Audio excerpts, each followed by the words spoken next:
आप सभी लोगों का डीएलएड फर्स्ट सेमेस्टर की मैथ क्लास में स्वागत है। देखिए, इसमें पवन सीरीज को पढ़ने वाले हैं और आप लोगों की राजन सीरीज भी कंप्लीट हो गई है। जिन लोगों ने नहीं देखी वो लोग यूट्यूब पर प्लेलिस्ट में जाकर देख सकते हैं। तो ज़्यादा टाइम ना वेस्ट करते हुए देखते हैं आज की क्लास का जो फर्स्ट क्वेश्चन दिया गया वो क्या दिया गया। तो देखिए, पहला क्वेश्चन कह रहा है कि एक परीक्षा में 75% बच्चे उत्तीर्ण हुए। यदि परीक्षा में कह रहा है 1500 बच्चे बैठे हों तो कह रहे हैं कुल कितने बच्चे अनुत्तीर्ण हुए। ठीक है, तो यहाँ पे लिखना है कि कुल परीक्षार्थी इक्वल टू, ठीक है, कुल परीक्षार्थी इक्वल टू कितने थे 1500। ठीक है, टोटल देखो परीक्षा में कितने बैठे थे 1500 बैठे थे। अब कह रहा है 75% बच्चे उत्तीर्ण हुए। ठीक है, तो यहाँ पे लिखना है आपको उत्तीर्ण परीक्षार्थी प्रतिशत इक्वल टू कितना हो जाएगा 75% क्या हुए आपके उत्तीर्ण परीक्षार्थियों का क्या है परसेंटेज है, समझे। तो यहाँ पे निकालेंगे उत्तीर्ण परीक्षार्थी। ठीक है, उत्तीर्ण परीक्षार्थी यहाँ पे हम लोग निकालेंगे कितने परीक्षार्थी उत्तीर्ण हुए। तो देखो 1500 का आप 75% ज्ञात करोगे तो ये बन जाएगा, देखो 0 से 0 कटेगा। अब देखो यहाँ पे गुणा करेंगे तो यहाँ पे 15 गुणे 5 करेंगे कितना हो जाएगा 75 हो जाएगा, तो 7 हो जाएगा। और 15 गुणे 7 करेंगे 105 हो जाएगा। ठीक है, तो 7 5 12। ठीक है, तो ये हो जाएगा 112। तो 1125 परीक्षार्थी क्या हुए उत्तीर्ण हुए। क्लियर कि नहीं। अब हमसे पूछा गया कितने मतलब परीक्षार्थी अनुत्तीर्ण हुए। तो यहाँ पे लिखना है अनुत्तीर्ण परीक्षार्थी। अनुत्तीर्ण परीक्षार्थी। ठीक है, तो देखो टोटल कितने थे 1500 थे, इसमें 1125 क्या हुए आपके पास हो गए। तो अनुत्तीर्ण कितने हुए देखो 10 में से 5 गया 5 बचेगा, और यहाँ पे बचेगा 9, 7 बचेगा, और ये बचेगा 375 विद्यार्थी क्या हुए अनुत्तीर्ण हो गए। देखिए नेक्स्ट क्वेश्चन क्या कह रहा है, कह रहा है कि आपका देखो -5 दिए, फिर कोष्टक -45 भाग -15 और प्लस करके -3 गुणा 5। तो इसको हल करना है। ठीक है, तो आपको बॉड मास का नियम तो पता होगा। ठीक है, बॉड मास के नियम में सबसे पहले हम लोग किसको हल करते हैं भाग, उसके बाद किसको करेंगे गुणा, उसके बाद देखो जोड़, और उसके बाद घटाना। ठीक है, तो इन दोनों का कोई क्रम नहीं होता है, बट इन दोनों का क्रम क्लियर रहेगा। ठीक है, सबसे पहले भाग करेंगे उसके बाद गुणा करना होता है। तो देखिए इसको सबसे पहले हल करेंगे, तो जैसे -5 लिखा है माइनस, ठीक है, और ये लिखा है -45, तो इसको हम लोग क्या लिखेंगे -15 हो जाएगा। क्लियर नहीं, प्लस -3 गुणा 5। अब देखो इसका करना है तो 15 × 45 और माइनस माइनस भी कैंसिल हो जाएगा, तो ये बनेगा -5 - 3।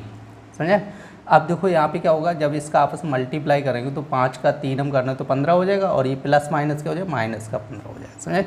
अब इसको जैसे टोटल कर लो तो ये बन जाएगा -23। ये आपका आंसर हो जाएगा। देखिए नेक्स्ट क्वेश्चन क्या कह रहा है, कह रहा है कि वह छोटी छोटी संख्या बताई जिसमें कह रहा है 75, 80 और 135 से भाग देने पर प्रत्येक दशा में 3 शेष बचे। तो देखिए आपका 75, 80 और 135 से कह रहा है, तो सबसे पहले हम लोग एलसीएम निकालेंगे। देखो छोटी छोटी कहता है तो क्या निकालना होता है एलसीएम निकालना होता है। तो 2 से भाग करेंगे, देखो 75 में तो जाएगा नहीं, यहाँ पे हो जाएगा 40, फिर 135, फिर 2 से भाग करेंगे तो 75, ये 20 बनेगा, फिर 135, फिर 2 से करेंगे 75, 10 हो जाएगा 135, फिर 2 से करेंगे 75, 5 हो जाएगा, और ये 135। समझे। अब देखो यहाँ से क्या होगा आप लोग देख लीजिए, 3 से भाग करेंगे, 3 का भाग चला जाएगा तो 25 हो जाएगा, 5 हो जाएगा, और यहाँ पे 12 और 45 हो जाएगा। ठीक है, फिर आपका 3 से चला जाएगा 25, 5, 15 हो जाएगा, फिर 3 से जाएगा देखो 25, 5 और ये 5 हो जाएगा। अब देखो इसमें किससे जाएगा 5 से, तो 5, 1 और 1, अब देखो फिर 1, 1, 1 ऐसे आ जाएगा। अब देखो इसका आप लोग क्या करना है गुणा करना होगा, 2 दूनी 4 दूनी 8 हो जाएगा। ठीक है, और यहाँ पर देखो 8, और या तो सीधा कर लो 16 कर लो, या 8 बना रहने दो। ठीक है, 2 दूनी 4 दूनी 8।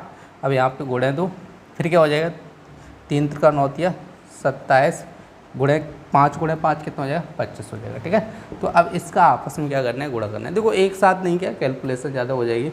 तो अब देखो 25 गुणे 8 करेंगे कितना हो जाएगा 25 × 8 = 200 होता है, और यहाँ पे 2 गुणे कितना हो जाएगा आपका 27 हो जाएगा। ठीक है, अब 2 दूनी कितना हो जाएगा आपका 400 हो जाएगा, 400 गुणे 27 कर लो, देखो 2 0 हो जाएगा, 4 × 7 = 28 हो जाएगा, 2 4 दूनी 8, 4 दूनी 8 और 2 कितना हो जाए 10, तो 10,800 आ जाएगा। सही, हमसे क्वेश्चन कह रहे हैं कि प्रत्येक दशा में 3 शेष बचना चाहिए। अगर देखो हम लोग क्या करेंगे, अगर 75 का हम लोग 10,800 में भाग करेंगे तो कुछ भी शेष नहीं बचेगा, समझे ना। तो हमसे कह रहे हैं कि 3 शेष बचना चाहिए, तो इस संख्या को हम लोग क्या करेंगे 3 बढ़ा देंगे, इसमें 3 प्लस कर देंगे, ठीक है। तो ये हो जाए 10,803। तो अब हम लोग क्या करेंगे, यदि 75 का भाग करेंगे तो 3 शेष बचेगा। देखिए नेक्स्ट क्वेश्चन क्या कह रहा है, कह रहे कि राम की उम्र, कह रहे श्याम की उम्र से कह रहे 5 वर्ष अधिक है। यदि राम की वर्तमान उम्र कह रहा है 28 वर्ष हो तो श्याम की वर्तमान उम्र क्या होगी। तो यहाँ पे लिखना है राम की वर्तमान आयु, आयु या उम्र लिख लो, ठीक है। वर्तमान उम्र इक्वल टू, ठीक है, 28 वर्ष। तो क्या कह रहे हैं कि राम की उम्र जो है श्याम की उम्र से 5 वर्ष अधिक है। तो क्वेश्चन क्या कह रहा है, राम की उम्र श्याम की उम्र से 5 वर्ष अधिक है। तो यहाँ पे लिख लीजिएगा राम की उम्र श्याम की उम्र से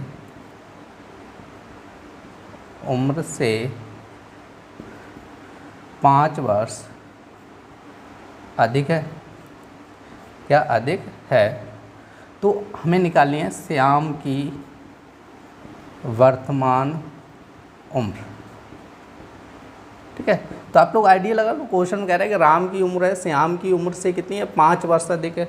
तो आप लोग आइडिया लगाओ, यहाँ पे 28 माइनस 5 हो जाएगा, तो ये श्याम की उम्र हो जाएगी 23 वर्ष। श्याम कितने वर्ष का हो जाएगा 23 वर्ष, आपका आंसर हो जाएगा। देखिए नेक्स्ट क्वेश्चन क्या कह रहा है, कह रहा है कि अब्दुल अपने पिता से कह रहा है 25 वर्ष छोटा है। यदि कह रहा है 10 वर्ष पूर्व पिता की उम्र अब्दुल की उम्र से 6 गुनी रही हो तो अब्दुल की वर्तमान उम्र क्या है। तो यहाँ पे मानना पड़ेगा, माना अब्दुल की वर्तमान आयु इक्वल टू कितना हो जाएगा, x हो जाएगा।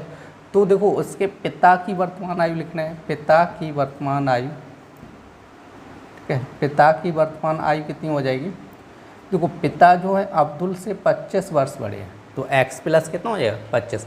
अब हमसे कह रहे हैं 10 वर्ष पूर्व, तो देखो यहाँ पे लिखना है 10 वर्ष पूर्व, ठीक है। अब देखो 10 वर्ष पूर्व का मतलब हो गया 10 साल पीछे, तो 10 साल पीछे यहाँ पे लिखना है अब्दुल की आयु, अब्दुल की आयु। देखो अभी x साल का है तो 10 साल पीछे कितने का होगा, x माइनस 10, समझिए 10 साल कम हो जाएगी पीछे। जैसे कोई व्यक्ति अभी 20 साल का है तो 10 साल पहले कितने का रहा होगा 10 साल का, सही। अगर आपसे 10 साल बाद का पूछा जाए तो कितना हो जाए 30 साल का, समझे ना। तो ऐसे ही निकालना है। अब यहाँ पे निकालना है पिता की आयु, तो देखो 10 साल पीछे पिताजी कितने हो जाएंगे, इसमें से भी 10 माइनस कर लो तो x प्लस कितना हो जाएगा 15 हो जाएगा। अब देखो क्वेश्चन क्या कह रहा है कि अब्दुल की उम्र पिता की उम्र से कितनी कह रहा है 6 गुनी। तो यहाँ पे लिखना है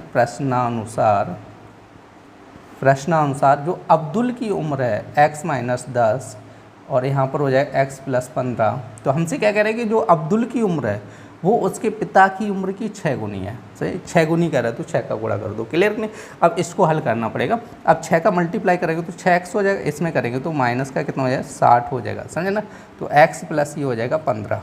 अब देखो x इधर लेके आना है, 60 उधर जाएगा, तो ये हो जाएगा 6x माइनस x, 15 प्लस 60 हो जाएगा। तो देखिए यहाँ पे घटा लीजिएगा, 6x में से x जाएगा तो ये बनेगा 5x, और इसको हल करेंगे तो ये ऐड हो जाएगा 75 हो जाएगा। 5 से जब इसको काटेंगे तो ये 15 बार कटेगा, तो x बराबर कितना हो जाएगा 15। तो हमसे क्या पूछा गया था, अब्दुल की वर्तमान आयु पूछेगी, तो x का मान कितना है 15, तो यहाँ पे रख दीजिएगा। तो यहाँ पे लिखना है अब्दुल की वर्तमान आयु इक्वल टू कितना हो जाएगा 15 वर्ष हो जाएगा। अब्दुल की आयु कितनी होगी 15 वर्ष होगी। देखिए नेक्स्ट क्वेश्चन क्या कह रहा है, कह रहा है कि माया अपने 5 वर्ष के बच्चे से इस समय 20 वर्ष बड़ी है। कह रहा है कि अब से कितने वर्ष पश्चात उनकी उम्र बच्चे की उम्र की 3 गुनी हो जाएगी। तो देखो यहाँ पे लिखना है बच्चे की उम्र या बच्चे की आयु इक्वल टू कितनी हो जाएगी 5 वर्ष हो जाएगी। उसके बाद लिखना है माया की आयु कितनी हो जाएगी, देखो 20 साल बड़ी है तो ये कितने की हो जाएंगी 25। तो यहाँ पे मानना पड़ेगा, माना x वर्ष पश्चात पुत्र की आयु की 3 गुनी होगी, ऐसे लिख लो, पुत्र की आयु के 3 गुनी होगी। कितने वर्ष बाद, x वर्ष बाद। तो इन लोगों की, दोनों लोगों की एज हम लोग x वर्ष बाद निकालेंगे। तो यहाँ पे x वर्ष पश्चात बच्चे की आयु कितनी हो जाएगी, देखो बच्चे की आयु, अभी बच्चा कितने का है, 5 साल का, तो x साल बाद कितने का हो जाएगा, x + 5 हो जाएगा। इसी तरह माया की आयु निकालो, माया की आयु कितनी हो जाएगी आपकी, x + 25, समझे। अब देखो यहाँ पे प्रश्नानुसार देखना है, क्वेश्चन में क्या कंडीशन थी कि x वर्ष पश्चात जो बच्चे की उम्र होगी माया की उम्र के 3 गुनी हो जाएगी।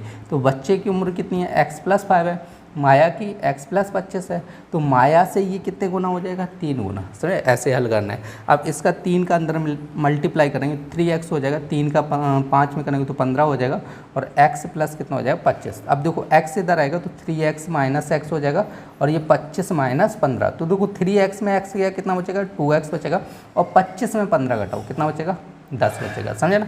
अब हम लोग क्या करेंगे, 2 का यहाँ पे 2x = 10, तो भाग करेंगे तो x बराबर कितना हो जाएगा, 5 हो जाएगा। तो यहाँ पे लिखना है 5 वर्ष पश्चात पुत्र की उम्र की 3 गुनी होगी, ठीक है। तो 5 वर्ष पश्चात क्या हो जाएगा, माया की जो उम्र होगी, ठीक है, पुत्र की उम्र के 3 गुनी होगी। देखिए नेक्स्ट क्वेश्चन क्या कह रहा है, कह रहे कि किसी संख्या से कह रहा है कि 5 जोड़ने पर 15 प्राप्त होता है, संख्या बताइए। तो यहाँ पे मानना पड़ेगा, माना संख्या = कितनी हो जाएगी, x, कितनी संख्या मान लेंगे, x संख्या मान ली। अब हमसे कह रहा है कि संख्या से 5 जोड़ने पर, तो x में 5 जोड़ेंगे तो कितना प्राप्त होगा, 15। तो अब देखो 5 उधर जाएगा तो 15 - 5 हो जाएगा, तो x बराबर कितना हो जाएगा आपका, 10 हो जाएगा। तो यहाँ पे लिखना है संख्या = कितनी हो जाएगी आपकी, 10 हो जाएगी।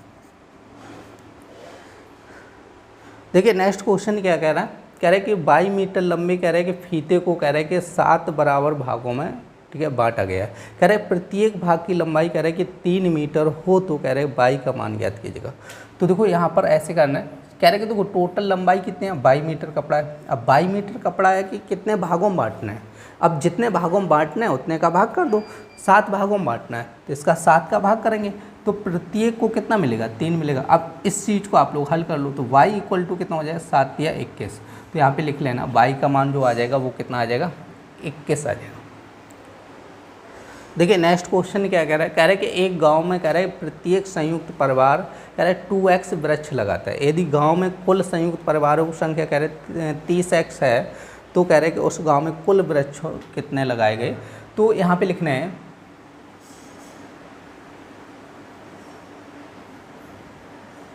तो लिखना है संयुक्त परिवार द्वारा लगाए गए, ठीक है, वृक्ष = कितने, 2x, ठीक है। मतलब जो संयुक्त परिवार है वो कितने वृक्ष लगाता है, 2x वृक्ष लगाता है। तो गांव में कुल संयुक्त परिवारों की संख्या कितनी दी, 30। तो यहाँ पे लिखना है कुल संयुक्त परिवारों की संख्या = कितनी है, संख्या = आपकी दी 30x, ठीक। कितने परिवार हैं, देखो संयुक्त परिवार कितना लगा रहा है, 2x, एक परिवार कितना लगा रहा है, 2x वृक्ष लगा रहा है, टोटल कितने 30x, ठीक है, संयुक्त परिवार हैं। तो कह रहे कुल कितने वृक्ष लगाएंगे, तो यहाँ पे लिखना है कुल लगाए गए वृक्ष = कितना हो जाए, देखो एक परिवार 2x लगाता है, टोटल कितने परिवार हैं, 30। तो यहाँ पे गुणा 30 दूनी कितना हो जाए 60, और x × x कितना हो जाए, x²। तो यहाँ पे टोटल कितने वृक्ष लगाए जाएंगे, 60x²। देखिए नेक्स्ट क्वेश्चन क्या कह रहा है, कह रहे कि त्रिभुज कैसे कहते हैं, भुजाओं एवं कोणों के आधार पर त्रिभुजों के नाम का वर्गीकरण कीजिएगा।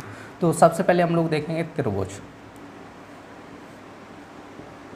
तो यहाँ पे लिखना है तीन भुजाओं द्वारा घिरी आकृति को त्रिभुज कहते हैं। तीन भुजाओं द्वारा घिरी आकृति को क्या कहते हैं, त्रिभुज कहते हैं। तो हमसे क्या कह रहे हैं, भुजाओं एवं कोणों के आधार पर त्रिभुजों के नाम का वर्गीकरण कीजिएगा। तो सबसे पहले हम लोग देखेंगे कोणों के आधार पर ठीक है।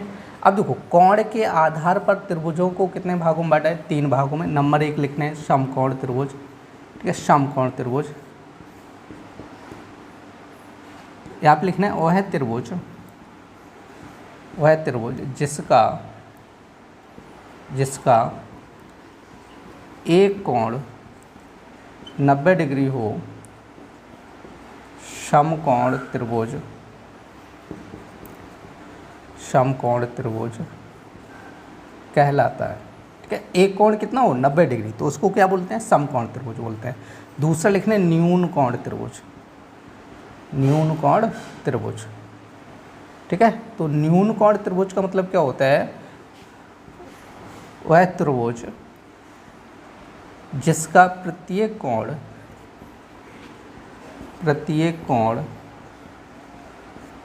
90 डिग्री से कम हो, क्या हो, प्रत्येक कोण कितना हो 90 डिग्री से कम हो, न्यून कोण त्रिभुज कहलाता है। क्या कहलाएगा, न्यून कोण त्रिभुज कहलाता है। क्लियर नहीं। और एक और देखना अधिक कोण त्रिभुज, ठीक है, अधिक कोण त्रिभुज। ठीक है, तो यहाँ पे लिखना है वह त्रिभुज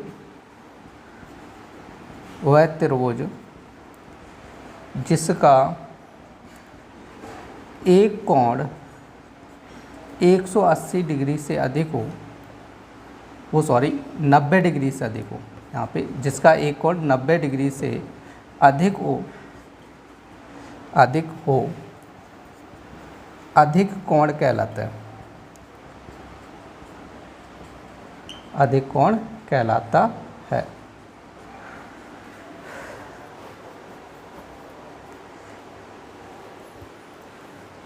अब देखते हैं भुजाओं के आधार पर। ठीक है, भुजाओं के आधार पर। अब देखो अभी देखा था कोणों के आधार पर, अब हम लोग देख रहे हैं भुजाओं के आधार पर। तो इसको भी 3 भागों में बांट दिए गए। एक तो आपका समबाहु त्रिभुज, समबाहु त्रिभुज। ठीक है, तो यहाँ पे लिखने जिसकी सभी भुजाएं समान हों,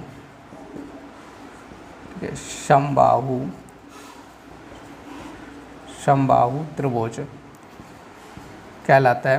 ठीक है, सभी भुजाओं की लंबाई कैसी हो, समान हो, तो समबाहु त्रिभुज कहलाता है। दूसरा होता है विषमबाहु त्रिभुज, विषमबाहु त्रिभुज।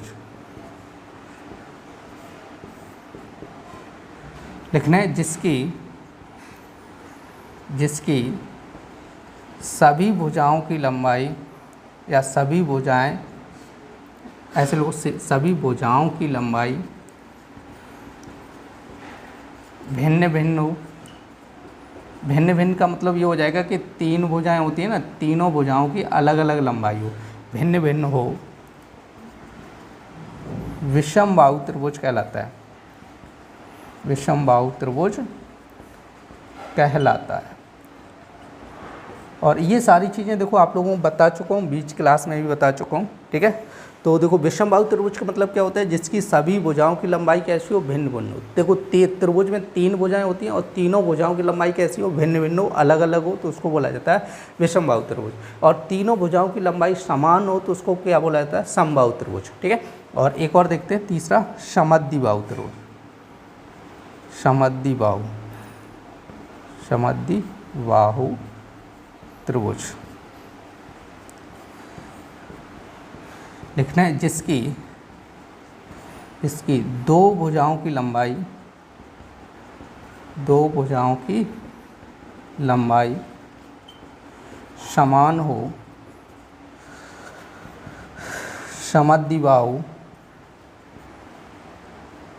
समद्विबाहु त्रिभुज कहलाता है। तो आप लोग समझ लीजिएगा। ठीक है, राइटिंग पे मत जाइएगा क्योंकि बहुत ज़्यादा गर्मी है, तो जल्दी जल्दी लिख रहा हूँ। तो समद्विबाहु त्रिभुज का मतलब क्या होता है, जिसकी 2 भुजाओं की लंबाई क्या हो, समान हो, तो उसको हम लोग क्या बोलते हैं, समद्विबाहु त्रिभुज। तो देखो भुजाओं के आधार पर त्रिभुज को कितने भागों में बांटा गया, 3 भागों में। ठीक है, कोण के आधार पर भी कितने भागों में बांटा गया, 3 भागों में बांटा गया। समझे, समकोण, ठीक है, न्यून कोण और अधिक कोण। यहाँ पे भुजाओं के आधार पर समबाहु त्रिभुज, विषमबाहु त्रिभुज और समद्विबाहु त्रिभुज। क्लियर नहीं? ये थी डीएलएड फर्स्ट सेमेस्टर की मैथ क्लास। उम्मीद करते हैं आप लोगों को पसंद आई होगी। यदि पसंद आई तो कृपया लाइक करें और ज़्यादा से ज़्यादा शेयर करें, जिससे कि ज़्यादा से ज़्यादा लोग जुड़ सकें। फिर मिलते हैं ऐसी नेक्स्ट क्लास में, तब तक के लिए धन्यवाद।